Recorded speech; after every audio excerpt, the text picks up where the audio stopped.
May 22nd, 1987. At a shopping mall, Kimber, now 20 years old, just told her sister that Jim was MIA and the Misfits lately had been on the charts.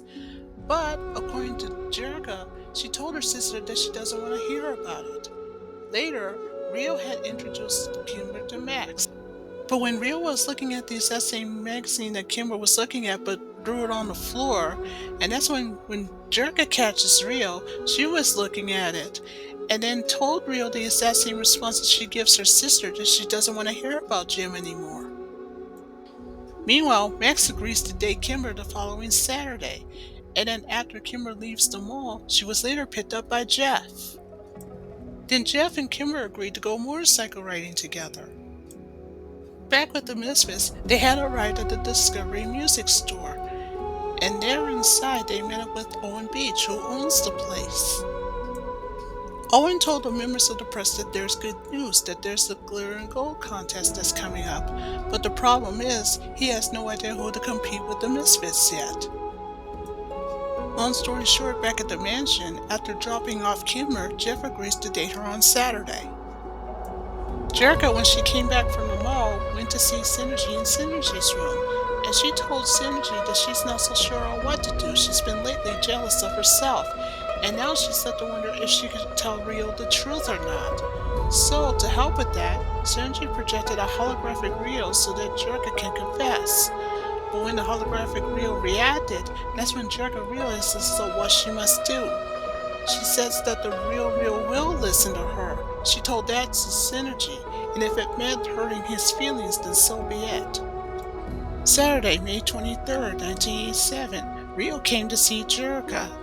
At the same time, Kimber gets a visit from Max so that he can date her later. But then, Asha later on lets in Jeff, and he did the same thing as Max did, wait for Kimber to arrive. So while Jeff and Max are waiting for Kimber in the living room, that's when Asha just lets Kimber know that she's been dating two men at once. Unaware of this great mistake, that's when Kimber went to the living room, only to find that there are two men fighting on who's dating Kimber, until both Max and Jeff went out the living room window by breaking it. Back with Jerrica and Rio, when Jerrica was finally about to tell Rio the truth, that's when they both heard a window break from the living room. Luckily for Asha and Kimber, they attended the two men, and neither man was seriously hurt. But when Kimber confessed to Jeff that she forgot that she's about to date Max as well as she did with Jeff, that made both men upset, and they both broke up with her on the spot. After the two men left, that's when Rio had confronted Kimber and reprimanded her for what she did, and she was told by Rio that she hopes that Max and Jeff will never speak with her after what she did with them, and that made Kimber upset. Back with Jerrica, after she hesitated on what she's going to tell Rio or she forgot about it, that made Rio upset. So after Rio left, both of the Benton women are ashamed with regret and guilt. Meanwhile, at the music store, Jerrica and the girls were planning to talk to Owen Beach. But, unfortunately for Jerrica, she had overheard the conversation between Owen, Eric, and the Misfits. When Owen suggested that the Fifth Avenue boys should compete with the Misfits, Possessum dismisses him. Then Roxy tells him that the Fifth Avenue boys don't have a chance, and then Stormer suggested to Eric that the Fifth Avenue boys should have a contract with him, so even though Eric agrees with Stormer, but then said that Jerrica will ruin their careers also.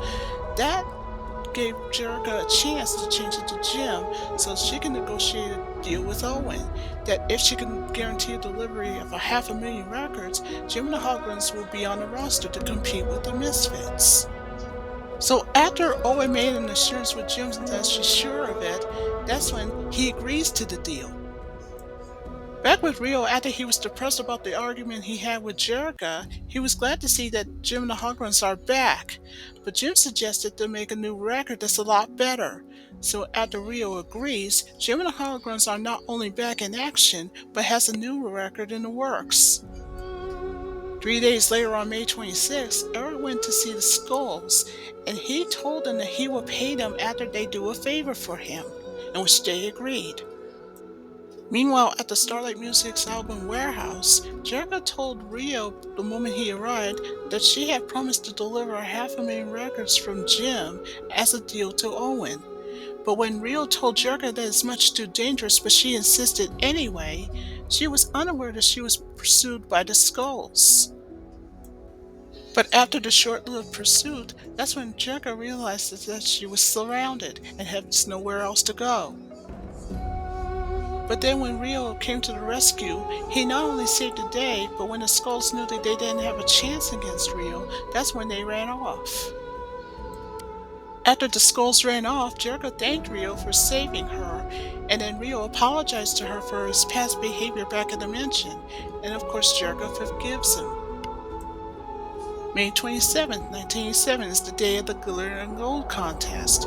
Then Owen explains how the system works. He said that each time that each customer will buy a Jim record or a Misfits record in music stores all over America, the numbers will go up or down by scanning the barcode on the back.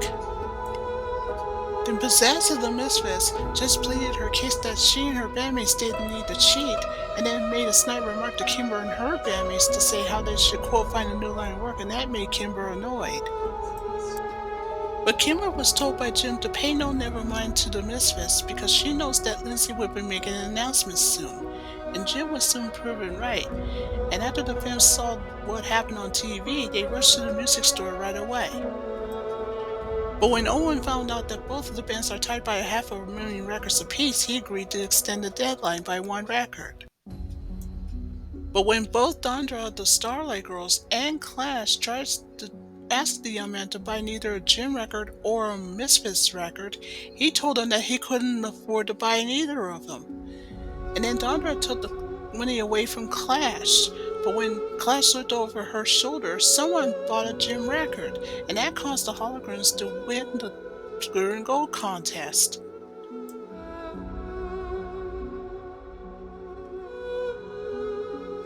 Flash forward May 29th of 1987 when Sheena came downstairs for band practice because she just learned it from Annie of the Starlight Girls. Then Anthony comes in to tell Sheena that he had some good news. There's a woman that wanted to meet with Sheena, Liz Stratton, and of course according to him, she's interested in her designs.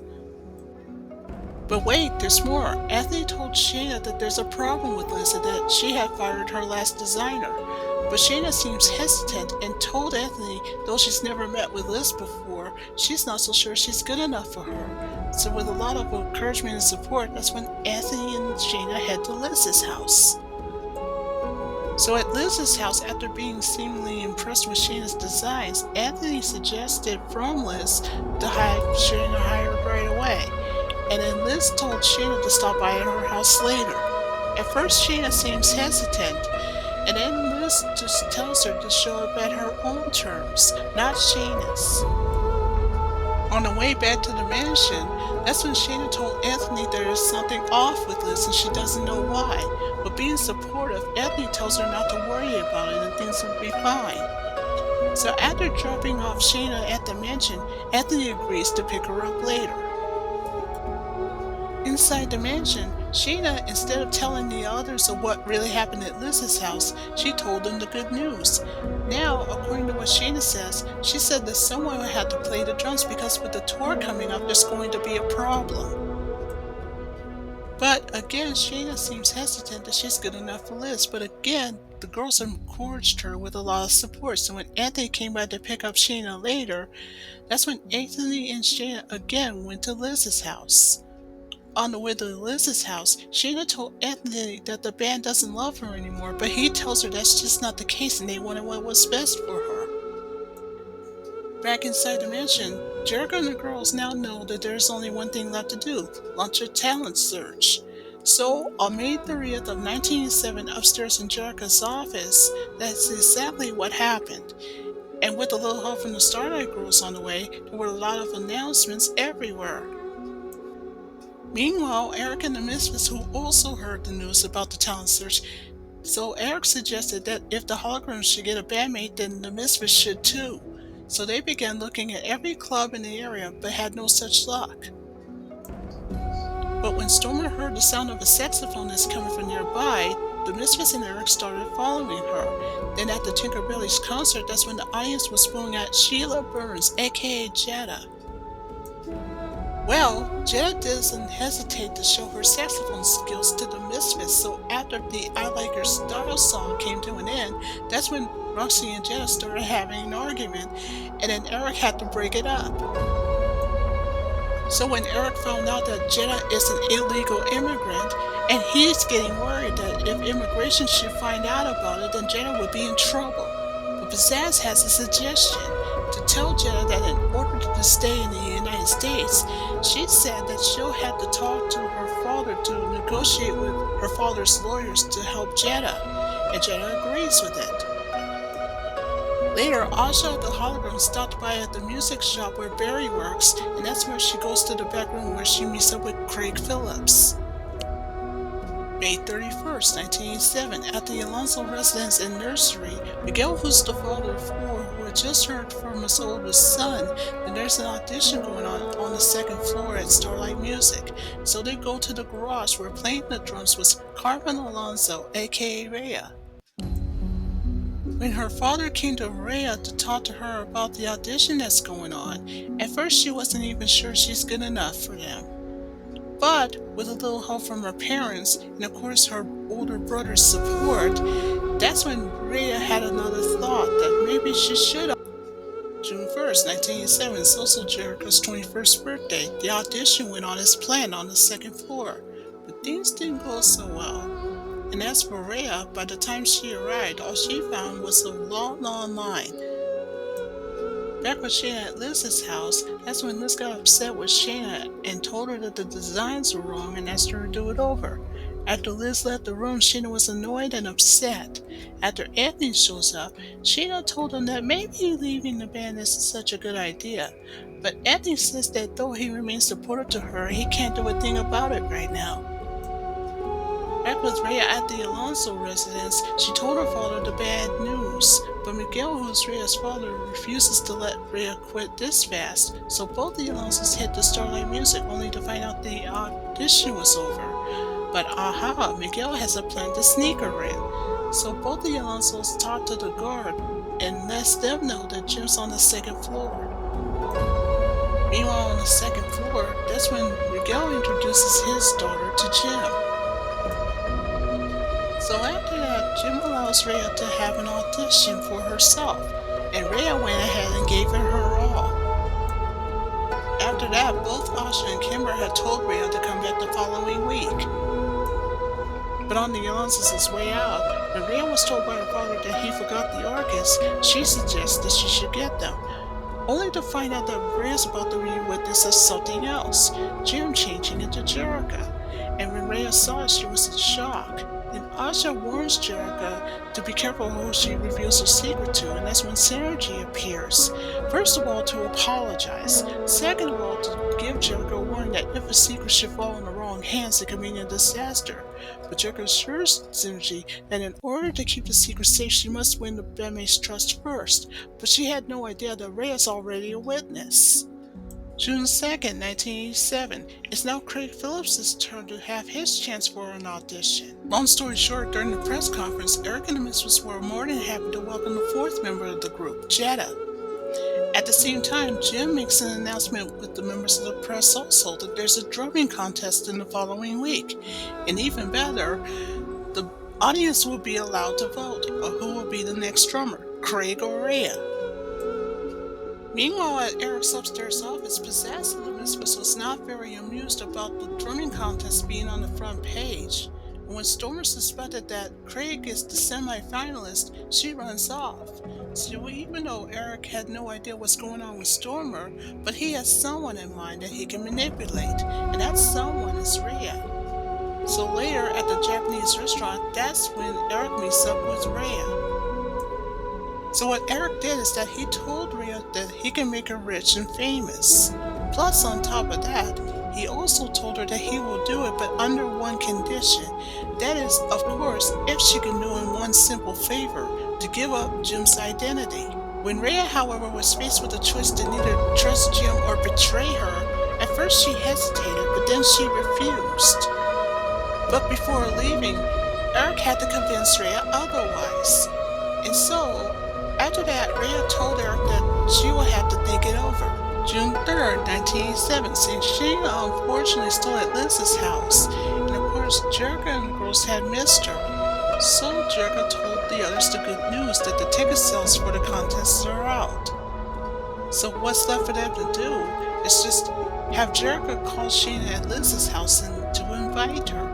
So meanwhile at Liz's house, Sheena receives a phone call from Jerrica at Starlight Music's upstairs office. So Jerrica wanted to know from Sheena if she would come to the concert later. But before Sheena can answer, that's when Liz entered the room and rudely interrupted her. And so that made Sheena end the phone call. After that, Liz had reprimanded Sheena and told Sheena to do the designs over again. So after Liz left the room and during the Show Me the Way song, that's when Sheena was very devastated. It seems that no matter how many times she tried to impress Liz, it wasn't good enough. So Sheena was faced with a choice of her own. Meanwhile, at Eric's upstairs office, Eric, who's pacing back and forth, had realized that he had failed to persuade Rhea, and she's a tough nut to crack. So when Pizzazz suggested that he has to manipulate someone else, and that's when Stormer came back with her brother, Craig. And when they realized that Craig is Stormer's brother, they being the Misfits and Eric, they couldn't believe it. Craig, however, is unaware of the band rivalry that's going on between the Misfits and the Holograms. So Eric decided to persuade Craig. First of all, he told him that there's a favor involved. Plus, on top of that, he wanted Craig to help Eric to destroy Jim's reputation. After Craig had thought about it, he refused. Plus, Eric says that he'll give him the money if he did a favor. But again, Craig refused. So Pizzazz told Stormer that it's her turn to convince her brother, but Stormer hesitated. But then Roxy and Jetta, and along with Pizzazz, had threatened Stormer to tell her that if she doesn't, then that means she'll be thrown out of the band. So Stormer has her turn to convince her brother Craig otherwise. So after thinking about it, Craig says that he'll do it, but under the condition if he'll do it for his own sister's benefit. So long story short, after Craig and Asha went running back at Misfits Music, Craig just told Eric what had happened between him and Asha. But then Eric had to ask Craig a question, how would Asha should react? So by the time the Misfits had arrived, that's when Craig left. So Eric told the Misfits that he doesn't need Craig anyway, but has someone else in mind, Rhea. So luckily for Jetta, she has a suggestion for Eric. She says that she has to pay a group of people that she has to meet up later to do a favor for her. 1 week later, on June 9th of 1987, is the night of the drumming contest at the Starlight Auditorium. Also, as planned during Jim's concert, the audience is allowed to vote. Back with Jetta, she had just hired a gang named the Snakes to do a favor for her. So when they arrived at the Alonzo nursery, they started tearing up the place. June 10th, 1987. While Rhea's brothers and her mother were busy cleaning up the nursery, Miguel just couldn't believe what big of a mess it was. And here's a bigger problem. How is he going to fix it up? According to Miguel, when he told Rhea it's going to take a lot of money. Before heading off, Rhea's older brother was told by his sister that Craig's going to win for sure, so she's losing all hope. So after that, she heads off. Back with Stormer at the Phillips residence, that's when Stormer told her brother that unless he wins the contest, she'll be thrown out of the band. After learning about it, that's when Craig heads off to Misfits Music to settle the score with Eric. Back with Rhea, she went to see Eric in his upstairs office, telling him the bad news. But neither she nor Eric were aware that Craig overheard the entire conversation. When Rhea found out that Jetta has one of her father's flowers in her hair, she was upset and enraged. So after she had her act of revenge and telling Eric that he's never going to get what he wanted, she left his office. So now it's Craig's turn to turn the tables on Eric. After that, Eric agrees to give Craig the money for Miguel to fix up the nursery. Then Craig decided to turn on his sister's bandmates to give them the ultimatum: either have them treat his sister better or pay the consequences. After Craig leaves Eric's office, that's when Stormer runs to catch up with him, and that's when Craig tells his sister Stormer that everything's under control. Back at the auditorium, that's when Craig told Asha the bad news that he's going away to Europe for a while to sell some issues. So, to remember her by, that's when Asha gives Craig her scarf. But then Rhea told Craig that if he drops out, that she'll win by default. But Craig assures her that the reason why she's won already is because her bandmates had trusted her. Back with Shayna at Liz's house, Shayna decided that she had reached her limits with Liz, and told Liz what a cold, egotistical person she is. And so, Shayna had decided to sever her ties with Liz and quits on the spot. At Anthony's apartment, Shayna just told Anthony that she wants to go back with the holograms, but now she's getting worried that the band may not want her back. Back with Rhea at the auditorium, she had to stop Jim from changing into Jerrica, so in the dressing room, she confessed to Jim and the others about what she saw the previous week, and now she is afraid because Rhea said that she had almost gave away the entire secret to Eric and almost paid a price for it, and now she's scared that she'll never be forgiven for it and be trusted. But to make Rhea feel better, Jim tells her that she's trustworthy enough to be a part of the group, and she did whatever necessary to keep the secret safe. Back at the mansion, when Anthony told Jim that Shayna doesn't want to work with Liz anymore and wants to come back to the group, the holograms were more than happy to see that Shayna's back. And Shayna was about to meet Rhea, whom she's never met, but then Rhea felt ashamed because she felt that she's no longer needed.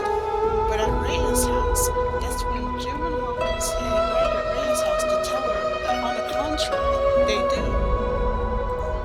And so, Rhea is now the 5th member of the holograms. From October 30th to November 1st of 1987, Rio had decided to take Jim and the holograms to an old opera house. The reason? Well, Rio told Jim and the girls some good news and some bad news. Well, first the bad news. When Rio found out that the owner is in danger of losing money and is close to being evicted unless something is done fast, that's when, luckily for Rio, there's some good news. The Jim and the Holograms will have a Halloween benefit concert to save the opera house. And that's why Rio and the girls have met up with Frederick Vincent, the man who owns the opera house. They were on Halloween night, what is supposed to be Jim's benefit concert. It was later revealed that Terrence Lundell, the real estate agent, just wanted the opera house be torn down so he can have condos for himself. But he's not alone because the other 2 bad guys were with him, as discovered by Terry at the Starlight Girls. But thanks to Terry at the Starlight Girls, who joined up with the good guys, and of course she sets free the real Frederick Vincent, the bad guys knew they were in trouble. But when the fake Frederick Vincent was revealed to be Eric himself, he and Terry later got arrested. So when the Misfits were about to plan the benefit concert too, but not anymore, and the holograms do, of course, then on the morning of November 1st, thanks to Jim and the holograms, the opera house is safe. Frederick Vincent is now no longer retired, and as for Terry at the Starlight Girls, she made a brand new friend. From February 18th to the 20th of 1988, 9 years have passed since Jackie Benton's death. Mrs. Bailey, the housekeeper, was out for the day, and so the girls were busy cleaning up until Jerrica spotted a troop full of memorabilia, including both her and Kimber's late father's diary. While reading the diary, Jerrica discovers Synergy's origins and of course Jackie's missing master tapes. Later that night in her upstairs office, she gets a phone call from Eric in his upstairs office telling her that he had the master tapes, or so he thought. Then he tells her to make a choice: either bring $1 million and the control of Starlight Music, or else pay the consequences. Before ending the phone call, Jerrica was told by Eric to meet him at his place. After the phone call, Jerrica knew that this is a serious situation because if Starlight Music were to fall in the wrong hands, then this could mean a serious problem for both Starlight Charity and Jackie's legacy, and she's determined to save them both. So, after Jerrica had finished reading Emma's diary, she summons Synergy to ask who she is and who she was. Synergy's response was, she is, was, and always will be the gift of both Jerrica and Kimber's late father's love, and nothing more or less. Then Synergy was asking Jerrica what could she do about Eric, and Jerrica had told Synergy absolutely nothing, and that Jerrica would have to deal with Eric some other way.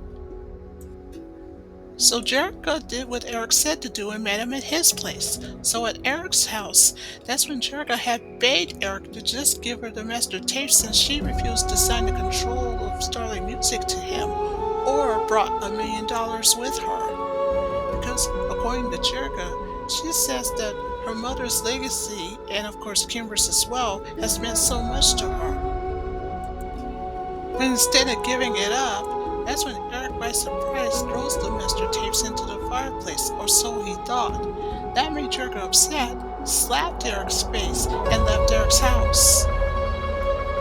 Back at the mansion, after Jerrica told the girls that she had thought that she had lost both her and Kimber's late mother's legacy for good, that's when Asha said that there's another way, to find the master tapes inside Synergy's memory banks. Thanks to Asha, who worked on the memory tapes all night long until the very next day, good news for her, she found Jackie's song list and the master tapes. So what Eric did is that he had destroyed the copies themselves. Later at the music store, everybody bought Jackie's records for the first time in 9 years since she passed away. Later at the success party at the mansion, Jerrica made an overdue apology to Rio for what happened back in college. Although Rio had forgiven her, but he said that the last thing he'll do is to lose Jerrica over Eric. But she assures Rio that he doesn't have to. Before the end of Season 2 in episodes 26 and 27, Kimber was almost married to Jeff Wright after he'd been proposed to her. But when Kimber found out that Sean's in the hospital, she wasn't so sure she would marry Jeff or not. Then meanwhile at the wedding, that's when Rio told Kimber that Sean has a proposal for her.